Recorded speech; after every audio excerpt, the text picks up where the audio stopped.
नमस्ते दोस्तों, हमारे स्पेशल सेशन इंडियन हिस्ट्री में आज हम बात करेंगे वेवल योजना और शिमला सम्मेलन जो कि 1945 में हुआ था। हम आपको बताएंगे क्या थी वेवल योजना और क्या था शिमला सम्मेलन भारतीय इतिहास में। इससे पहले हम आपको बता चुके हैं राजगोपालाचारी फॉर्मूला, नौसेना विद्रोह और क्रिप्स मिशन। हम आपको बता दें अक्सर एग्जाम में क्वेश्चन आएगा कि इन्हें क्रमबद्ध तरीके से लगी है, यानी पहले क्या हुआ उसके बाद क्या हुआ।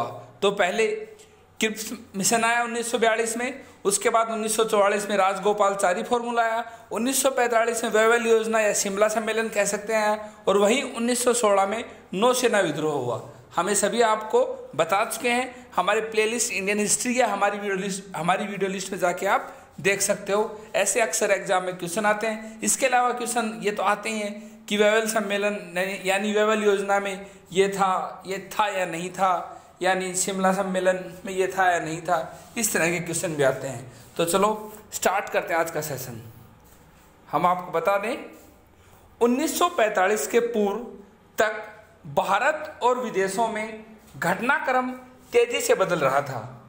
अक्टूबर 1943 ईस्वी में लॉर्ड लिनलिथगो, हमारे जो वायसराय थे उस वक्त वो थे लॉर्ड लिनलिथगो की जगह हमारे भारत में नए वायसराय आए, वो थे लॉर्ड वेवल। भारत के नए वायसराय बने। जैसा कि आप जानते हो कि 1945 में द्वितीय विश्व युद्ध यानी सेकेंड वर्ल्ड वार खत्म हो चुका था। इंग्लैंड में नए चुनाव होने वाले थे। इंग्लैंड में लेबर दल का प्रभाव बढ़ रहा था, यानी इंग्लैंड की एक पार्टी है लेबर पार्टी, उसका प्रभाव अब बढ़ रहा था। चर्चिल जो उस वक्त वहाँ का प्रधानमंत्री था वो कंजर्वेटिव पार्टी के थे, और लेबर पार्टी के इस बढ़ते हुए प्रभाव को देखकर भारत में फिर से संवैधानिक सुधारों का नाटक करने की फिराक में थे। यानी इंग्लैंड में लेबर पार्टी का प्रभाव बढ़ रहा था और चर्चिल पर दबाव था। चर्चिल दूसरी पार्टी का था, कंजर्वेटिव पार्टी का। चर्चिल पे दबाव था कि कुछ करे, तो उसने ये सब करने के लिए एक संवैधानिक सुधारों का नाटक की फिराक में थे, यानी कि वो भारत में कोशिश करे कि उसमें भारत में संवैधानिक सुधार हो जाए। इसके चलते चर्चिल ने मार्च 1945 में विचार विमर्श हेतु वेवल को लंदन बुलाया, यानी कि जो उस वक्त भारत के वायसराय थे वेवल, उनको लंदन बुलाया गया। उसके बाद चर्चिल से डिस्कशन कर भारत के वायसराय लॉर्ड वेवल भारत पहुंचे, और जून 1945 में वेवल ने संवैधानिक सुधारों की रूपरेखा प्रस्तुत की। जो वहाँ चर्चिल के साथ जो डिस्कस करके आया वेवल, अब उसने यहाँ वो रूपरेखा प्रस्तुत की। इस योजना पर विचार करने के लिए 25 जून 1945 को भारतीय प्रतिनिधियों का एक सम्मेलन शिमला कॉन्फ्रेंस में बुलाया गया।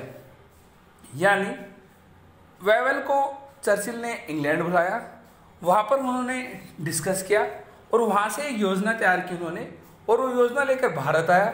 और भारत में आने के बाद अब वेवल ने 25 जून 1945 को भारतीय प्रतिनिधियों को एक सम्मेलन शिमला में बुलाया, इसलिए इसे शिमला सम्मेलन भी कहते हैं, यानी शिमला कॉन्फ्रेंस कहते हैं। आगे इस सम्मेलन में भाग लेने के लिए सभी राजनीतिक बंदियों को रिहा किया गया, जो उस वक्त भारत छोड़ो आंदोलन के दौरान जो उन्होंने पकड़ रखे थे हमारे नेताओं को, उन सभी को रिहा किया गया। और गांधी जी पर से नज़रबंदी हटाई गई, गांधी जी के ऊपर नज़रबंदी लगी हुई थी, वो हटाई गई। और 25 जून 1945 को शिमला में वेवल की अध्यक्षता में सम्मेलन शुरू हुआ, जिसे हम शिमला कॉन्फ्रेंस कहते हैं, जिसमें कांग्रेस और मुस्लिम लीग के अलावा सिख, दलित वर्ग और केंद्रीय विधानसभा के यूरोपियन दल के रिप्रेजेंटेटिव को भी आमंत्रित किया गया। यानी उस शिमला कॉन्फ्रेंस में सिर्फ मुस्लिम लीग और सिर्फ कांग्रेस ही नहीं थे, इसके अलावा सिख समुदाय के भी नेता थे, दलित वर्ग के भी नेता थे, और केंद्रीय विधानसभा के यूरोपियन दल के रिप्रेजेंटेटिव को भी आमंत्रित किया गया वेवल द्वारा, जो कि शिमला में हो रही थी, जिसे हम शिमला कॉन्फ्रेंस या शिमला सम्मेलन कहते हैं। अब क्या थे वहाँ पर प्रपोज या प्रस्ताव?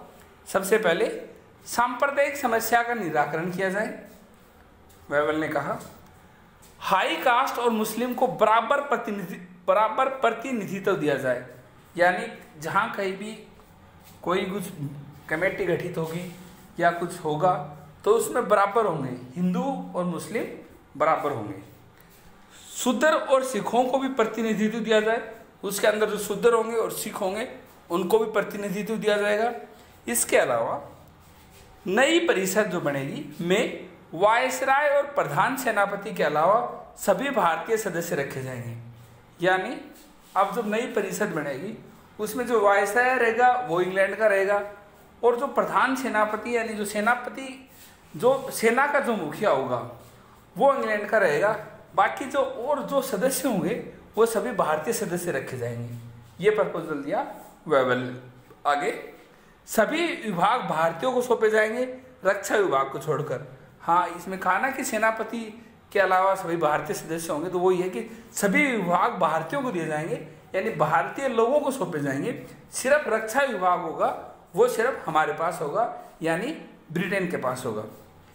नए काउंसिल के कार्य, प्रशासन और संविधान निर्माण पद्धति को निश्चित करना था। जो नई काउंसिल है उसका कार्य था प्रशासन और कैसे संविधान निर्माण की पद्धति, कैसे संविधान निर्माण हो, इस पद्धति का निश्चित करना था। इसके अलावा वायसराय के अधिकारों में कोई कटौती नहीं की जाएगी, पर वह विवेकहीन तरीके से अपने अधिकारों का प्रयोग नहीं करेगा। जो अधिकार वायसराय के हैं वो अधिकार वायसराय के रहेंगे, लेकिन अब वो जब भी अपना कोई फैसला लेगा तो अपने से नीचे अधिकारियों से या अपने समकक्ष अधिकारियों से विचार विमर्श करके फैसला लेगा। ये नहीं कि अपना फैसला उसने अपने से ले दिया। ये सब प्रपोजल थे वेवल योजना, जो कि शिमला में जो कॉन्फ्रेंस हो रही थी उस वक्त में। इसके अलावा राजनीतिक दलों की एक ज्वाइंट कॉन्फ्रेंस बुलाई जानी थी, जिससे कि कार्यकारिणी परिषद के मेंबर्स का सर्वमान्य या पृथक सूचियां तैयार कर नियुक्तियां की जा सके। उसके बाद ये सब कुछ होना था। सच कहा जाए तो वेवल की योजना, वेवल योजना यानी वेवल कॉन्फ्रेंस ठीक ठाक लग रही थी, लेकिन सांप्रदायिकता को कम करने के बदले इसने इसे बढ़ाने का ही काम किया। प्रस्ताव में जैसा हमने देखा कि मुसलमानों और हिंदुओं को समान अनुपात यानी इक्वल प्रोपोर्शनल देने की बात कही गई थी। इस प्रकार मुस्लिम लीग की राजनीतिक समानता के बदले सांप्रदायिक समानता की मांग पहली बार ब्रिटेन नीति की सरकारी घोषणा में अनुमोदन किया गया था। हम आपको बता दें, अगर हम कुछ सीमित वर्ड में बताएं तो क्या थी वेवल योजना। इस प्लान के तहत जब तक संविधान न बने तब तक केंद्रीय शासन में अंग्रेज वायसराय और अंग्रेज प्रधान सेनापति के अलावा बाकी सभी विभाग भारतीयों को मिलेंगे। ये एक कार्यकारिणी परिषद यानी एग्जीक्यूटिव काउंसिल कहलाई जाएगी। योजना ये भी थी कि इस तरह की काउंसिल राज्य प्रांतों में भी बनाई जाए।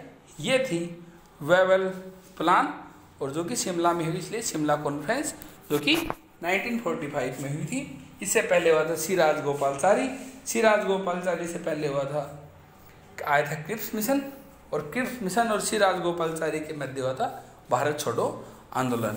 हमारे आज के सेशन में इतना ही। कैसा लगा हमारा सेशन लिखे कमेंट बॉक्स में। Thank you.